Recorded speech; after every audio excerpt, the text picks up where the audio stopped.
9 ذی الحجہ کے روزے کی فضیلت. کیا یوم عرفہ کا روزہ رکھنا کسی حدیث سے ثابت ہے؟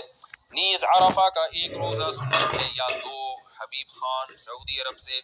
صحیح حدیث میں ہے کہ عرفہ کا ایک روزہ اگلے اور پچھلے سال کے ایک سال کے گناہوں کا کفارہ ہے. بہت بڑی فضیلت ہے. اور صحیح حدیث سے 9 ذی الحجہ کا روزہ ثابت ہے. اس میں 2 نہیں ملانا سنت ہے. کوئی ملا لے تو کوئی غلط بھی نہیں ہے، بلکہ پورا ہی 9 دنوں تک روزے رکھ لے تو بہت اچھی بات ہے.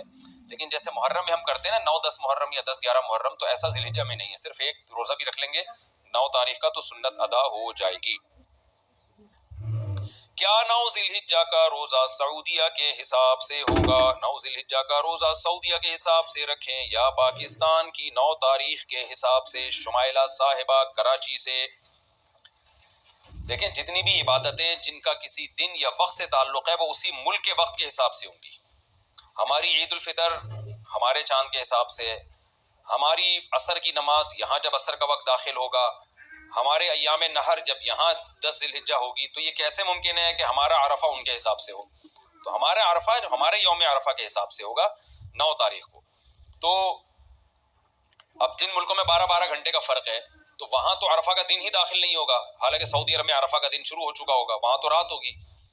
تو اس لیے جو 9 تاریخ کی فضیلت ہے نا وہ اس ملک کے حساب سے جب 9 ذی الحجہ ہوگی، تو اس لیے کیونکہ جتنی بھی عبادتیں ہیں نا جن کا کوئی وقت کے ساتھ تعلق ہے تو وقت ان کے لیے ظرف یا معیار ہوتا ہے. یہ فقہ کی اصطلاح ہے. تو ظرف یا معیار یعنی سبب ہوتا ہے ان کے لیے. تو جب وہ سبب پایا جائے گا تو عبادت متوجہ ہوگی. تو سبب جس ملک میں جو تاریخ ہے وہی اس کا سبب ہے. جیسے فجر کا وقت جب یہاں داخل ہوگا تو یہاں فجر کا ہوگا. سعودیہ کے حساب سے ہم نہیں چلیں گے. ظہر یہاں کے حساب سے، عصر یہاں کے حساب سے، تو عیدین یہاں کے حساب سے، رمضان یہاں کے حساب سے، تو عرفہ بھی یہیں کے حساب سے، لیلۃ القدر بھی یہیں کے حساب سے ہوگی.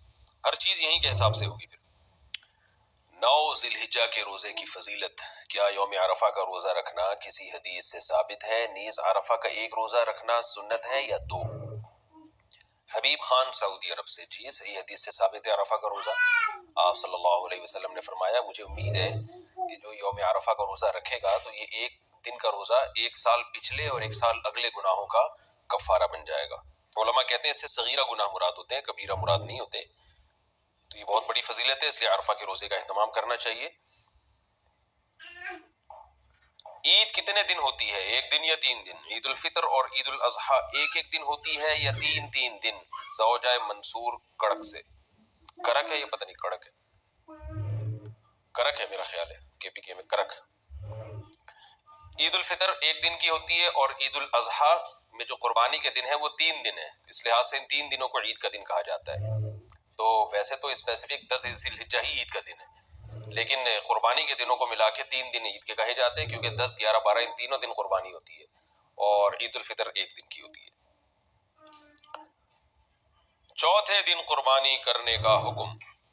کیا چوتھے دن قربانی کرنا صحیح ہے؟ کیا نبی کریم صلی اللہ علیہ وسلم نے چوتھے دن قربانی کی ہے؟ بنت عزیز احمد انڈیا سے. کسی صحیح حدیث سے ثابت نہیں ہے کہ آپ صلی اللہ علیہ وسلم نے چوتھے دن قربانی کی ہے یا چوتھے دن قربانی کا حکم دیا. کوئی صحیح حدیث اس بارے میں موجود نہیں ہے، اور اس کے برخلاف صحابہ کرام کے کثیر تعداد میں صحیح سند سے فتاوی موجود ہے جن میں ہے کہ قربانی کے دن صرف 3 ہیں، 10 11 12. تو تواتر سے صحابہ کرام سے یہ بات ثابت ہے. اس لیے چوتھے دن اگر کوئی قربانی کرے گا تو اس کی قربانی نہیں ہوگی. عید والے دن قربانی تک روزہ رکھنا کیسا ہے؟ کیا عید والے دن قربانی تک روزہ رکھنا سنت عمل ہے؟ اگر ہاں تو کیا برش وغیرہ کر سکتے ہیں یا پانی پی سکتے ہیں؟ بنت عزیز احمد انڈیا سے. عید کے دن تو روزہ رکھنا حرام ہے. ہاں یہ ضرور ہے کہ رسول اللہ صلی اللہ علیہ وسلم عید الفطر میں نماز سے پہلے کچھ کھایا کرتے تھے، کھجور وغیرہ تناول فرمایا کرتے تھے، اور عید الاضحیٰ میں آپ صلی اللہ علیہ وسلم بقرعید کا جو جانور کا جو گوشت ہے، قربانی کا گوشت، اس سے آپ کھانے کی ابتدا کرتے تھے. تو بہتر یہ ہے کہ بقرعید والے دن آپ کچھ نہ کھائیں اور پہلا لقمہ جو آپ کے پیٹ میں اترے وہ قربانی کے جانور کا گوشت ہونا چاہیے. یہ افضل عمل ہے، لیکن کوئی لازمی نہیں ہے. خاص طور پر آج کل لوگ خود تو قربانی کرتے نہیں ہیں، قصائیوں کو بلاتے ہیں، اس میں کئی گھنٹے گزرے جاتے ہیں، صبح سے لے کے وہ دوپہر تک بھوکے رہنا مشکل ہوتا ہے. تو کوئی کھا بھی لے پہلے تو کوئی حرج نہیں ہے. البتہ افضل یہی ہے کہ پہلا نوالا قربانی کے گوشت کا اترنا چاہیے، بہتر ہے. تیسرے دن قربانی ہو تو بال اور ناخن کب کاٹیں گے؟ اگر مجھے تینوں دن قربانی کرنی ہو تو میں اپنے بال اور ناخن پہلے دن قربانی کے بعد کاٹ سکتا ہوں یا پھر ساری قربانی کرنے کے بعد تیسرے دن کاٹنا بہتر ہے. فقیہ الزمان، دہلی سے، نام تو بڑا خاندانی رکھا ہوا ہے، فقیہ الزمان. جناب فقیہ الزمان صاحب، اگر آپ نے تینوں دن دیکھیں، نبی صلی اللہ علیہ وسلم نے فرمایا جس نے قربانی کرنی ہو تو ذی الحجہ کا چاند نظر آنے کے بعد اسے چاہیے کہ وہ اپنے بال اور ناخن نہ کاٹے. یہ بہتر عمل ہے، سنت عمل ہے، لازم نہیں ہے. پہلی بات تو یہ، اور سنت بھی اس کے لیے جس کے بال اور ناخن بہت زیادہ بڑھ نہ چکے ہوں، اس کے لیے. بہت زیادہ ناخن اور بال بڑھ چکے ہیں پھر تو کاٹنا واجب ہے.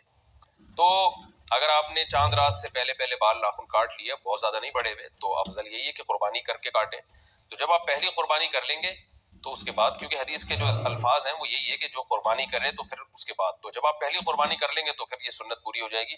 تیسرے دن تک انتظار ضروری نہیں ہے اس کے لیے. نماز عید سے پہلے قربانی کا حکم. کیا عید کی نماز سے پہلے قربانی جائز ہے؟ اگر کسی کو علم نہ ہو اور اس نے قربانی کر دی تو اس کے بارے میں کیا حکم ہے؟ ہدایت اللہ کشمیر سے. نبی صلی اللہ علیہ وسلم کے دور میں صحابی رسول نے عید کی نماز سے پہلے قربانی کرتی تھی تو آپ نے فرمایا کہ فرمایا صرف تمہارے لیے یہ کافی ہے. آئندہ کوئی بھی عید کی نماز سے پہلے اگر قربانی کرے گا تو اس کی قربانی ادا نہیں ہوگی. تو ان صحابی کی یہ خصوصیت تھی. تو نماز سے پہلے اگر کسی نے قربانی کر دی ہے تو قربانی ادا نہیں ہوتی. یہ حکم شہر کا ہے. گاؤں دیہات جہاں عید کی نمازیں ہوتی نہیں ہیں وہاں صبح صادق کے بعد بھی قربانی کی جا سکتی ہے. البتہ شہر میں کسی بھی جگہ عید کی نماز ہو گئی ہو اور آپ نے قربانی کر دی تو قربانی ہو جائے گی. یعنی آپ کے محلے میں عید کی نماز دیر سے ہو رہی ہے تو آپ نے قربانی پہلے کر دی، لیکن کسی اور محلے میں پہلے نماز ہو چکی ہے تو بھی قربانی ادا ہو جائے گی. تو اس لیے عید کی نماز تو شہروں میں بعض جگہوں پہ بہت جلدی ہو جاتی ہے. تو آپ تحقیق کر لیں، اگر کسی نے عید کی نماز یعنی پورے شہر میں کہیں نماز ہو چکی تھی اس کے بعد قربانی کی ہے تو بھی قربانی ادا ہو گئی ہے اس کی. اچھا، اس میں علم ہو یا نہ ہو اس سے کوئی فرق نہیں پڑتا. جہالت کوئی شرعی عذر نہیں ہے. اگر کسی کو مسئلے کا علم نہیں تھا اور اس نے نماز سے پہلے قربانی کر دی تو بھی قربانی نہیں ہوگی.